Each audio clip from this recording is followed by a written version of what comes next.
up, everybody? Welcome back to IGN's E3 2014 live show. We've ditched that horrible theater, and we're here in the comfy couches. Of course, all day long, we will bring you game demos from E3. Make sure you tweet at IGN, hashtag E3 2014. All the pimping is out of the way. I'm here with Ready at Dawn, Garrett, Dana. Thank you so much for coming. You're here to show The Order 1886, of course.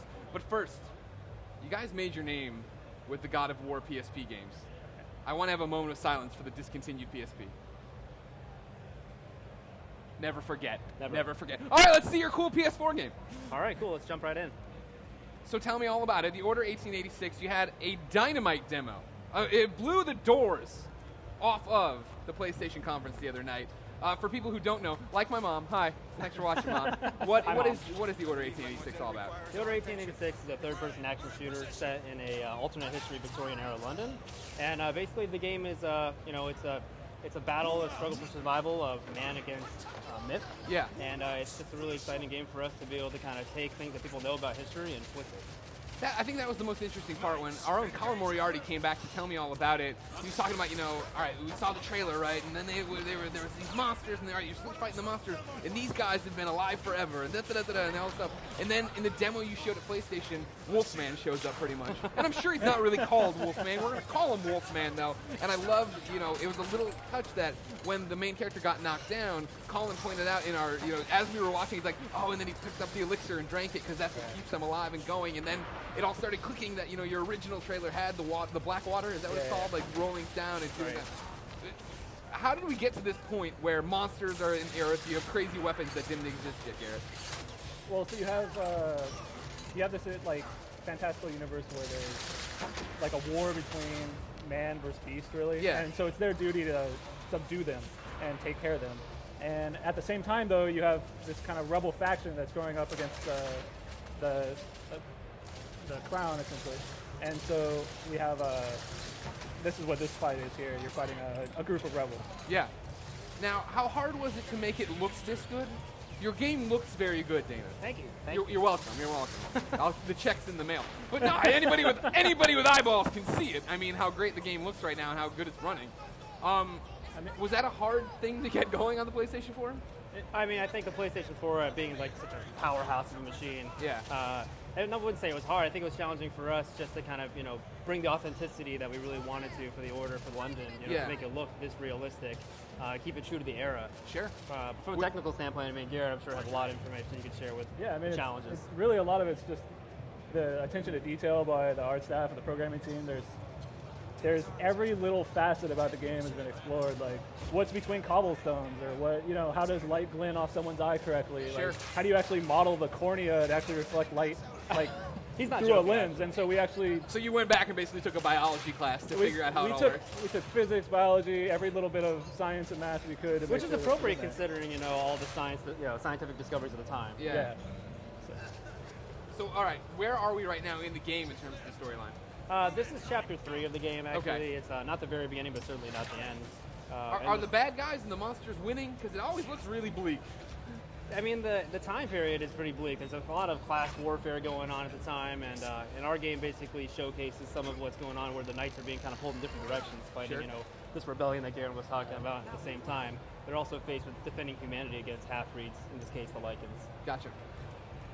And so here we go. That's some of the black water they're drinking, right? Right. This is the black water. So here we see Mallory actually drinking some after he got shot in the neck, and it's allowing him to heal back up. Yeah. Seems like a good cure-all. Yeah, it prolongs life. Yeah. Yeah, it's a blessing and a curse. Levels. That's kind of how we think of it. These guys have the ability to live longer than everybody else by drinking it, and it heals them. But at the same time, everything that they're fighting for, all the people they love, are dying around them because they're humans. So, sure. The very humanity that they fight to protect is actually the thing that they're the furthest, and most attached. Wow, that's really dark. That's really sad. Didn't expect that part from the Order. So then, I guess, how do you get chosen to be in the Order? It's a blessing and a curse, right? Is it just a family lineage, or do they find people? Well, we're not going to divulge all the secrets about how the Order came to be formed, but King table. Arthur obviously selected some people that he thought were going to be the right ones to take up the cause and defend humanity. And then that was what's fascinating, even from that reveal trailer, right? You guys had the round table, you had the swords, you had the story telling it, and then how it got to this point. Right.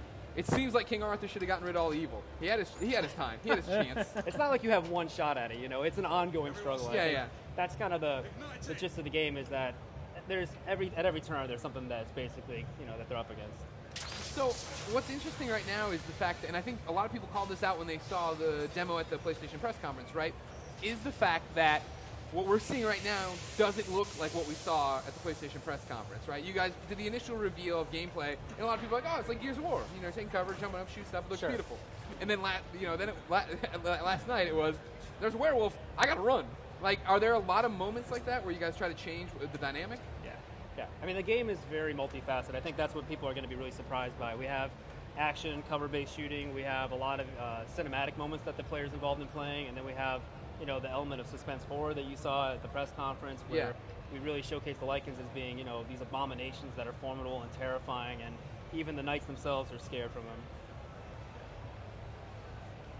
So right now, as you move in, were you prepared for the pressure? You know what I mean? Like right now we're moving in, it looks beautiful, it's great, and it's neglecting the fact of how many years of work you guys put into it, let alone the fact that people knew you for being a PSP developer, right? Like I know you guys did other stuff, don't get me wrong, but that's how you were known, right? Is bringing the God of War PSPs, which were also beautiful and great to the PS3. Did you feel the pressure then of moving to the PlayStation 4? What pressure? I mean, it's not really much pressure. Like everyone at our team, we just want to make a great game. That's all we want. It's all we grew up hoping we could ever do. It's like our dream to do it, and we're actually getting to live our dream now. So it's actually really exciting to be able to. I would have never dreamed of making this game, and I'm so excited. And here you are. I mean, he said it best. I mean, we're passionate about games. We love making games. We love great games, and for us, to finally get a chance to make one of the kind of titles that we dreamed of making, it's a blessing, and we're really proud of it, and we've been working really hard. How long had the idea of the order been stewing around in your heads?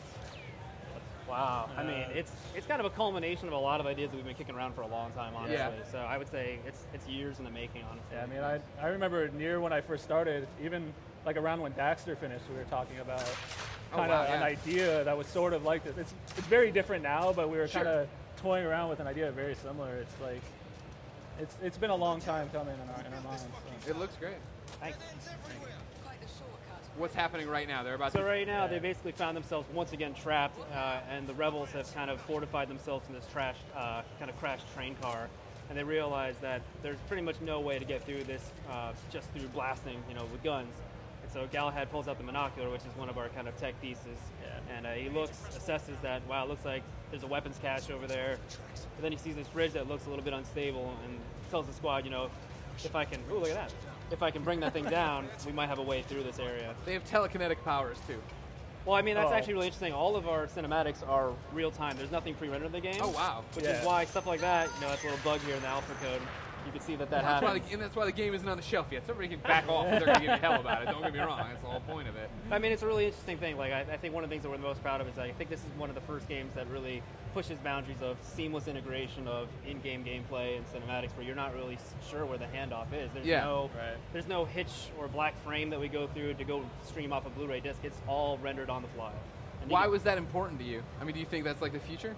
I mean... Yeah, I mean, we wanted, like, one thing we always disliked about when we did God of War was, like, if you changed, like, a costume or you were hit or you're damaged, that didn't carry on into the cinematic. Right. And even just that, you couldn't interject slices of gameplay in there. You couldn't kind of mix, like, a lot of times, like, you want to advance the story through, like, telling, like, cinematography and everything, but at the same time, you want it to be interactive. Sure. And so you couldn't give that interactivity, and we couldn't, like, bring those characters to life and bring them in without doing it all real time. And so, I mean, it's a ton more work. It's an impossibly more amount of work to do and to do it right, but I think the game will be much better now for it. So then, right now, what is it like at Ready at Dawn? Like, are you guys just like nose to the grindstone? It's not. Is it crunch already? Like, it's always crunch. Yeah. I mean, we're super passionate about the game, and we're our hardest critics, and we want the game to be amazing. So all we do is just put our all into this game. So, it takes a lot of effort from a lot of people, and we're really, really proud of what it's become. I was going to say, what does it mean to be able to come to E3 and, number one, show it, but number two, be like a crown jewel of the PS4 right now, right? It's a little awkward. It's actually it's humbling, but it's exciting at the same time. I think it's been really good for us. It's been really difficult having these little snippets released and having people wonder what it's like to play it, what's it going to feel like, are they going to like it, and so now, with the game on the floor, it's really exciting to see people go up there and come away walking off of, the kits and go, that was cool, I really enjoyed what I played. Yeah, when people get their hands on it, I think they're gonna be really excited by it. Well, I mean, that's the big thing, I think, even looking at it, right, the jump it's made from the first reveal of the press, right, because that was one thing Colin saw it, and he was like, hey, to be honest, it's not running great yet, but I love everywhere it's going, how it looks now. And now you look at it, and it's like, everybody hates Colin because he was clearly lying. Oh, good. That's our goal, is to make that's your goal, to make everybody hate Colin Moriarty. That's no good, but it's justified, I think, in the long run. So, it's one of those interesting things and I'm making a bold Greg Miller prediction here. This is your coming out party, the Order 1886. I knew you. I was a PSP guy, I knew you were fantastic. I think now everyone's about to know how crazy good of a studio you guys are. We appreciate it. Thank you. No, I mean, it's no BS. I mean, see it in the proofs in the pudding kind of thing. I mean, I think we saw a lot of good games, at the end of the PS3. I mean, across the whole, generation of that console, but there's a lot of competition. There's a lot of really great games that's been coming out in the last few years, and so for us to measure up, that was the bar, and we felt we really got to push ourselves. We got to step up our A game, and I hope that people feel like we hit it. Yeah, to get mentioned next to some of these studios is it's unbelievable.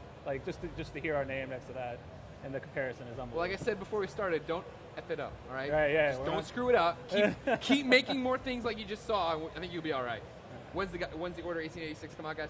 What's the date? The Order 1886 comes out exclusively on PS4, February 20th, 2015. Ooh, that's closer than I thought. Yeah. Guys, thank you so much for coming by. Thank you very much. Thank you, of course, ladies and gentlemen, for watching. That's the end of this demo, but there's so much more from E3 2014. Keep watching here on IGN. Up next, little independent game I don't know if you ever heard of. It's called Call of Duty Advanced Warfare. I think they got some actor from K-Pax in it. I don't know. It'll be on in a second.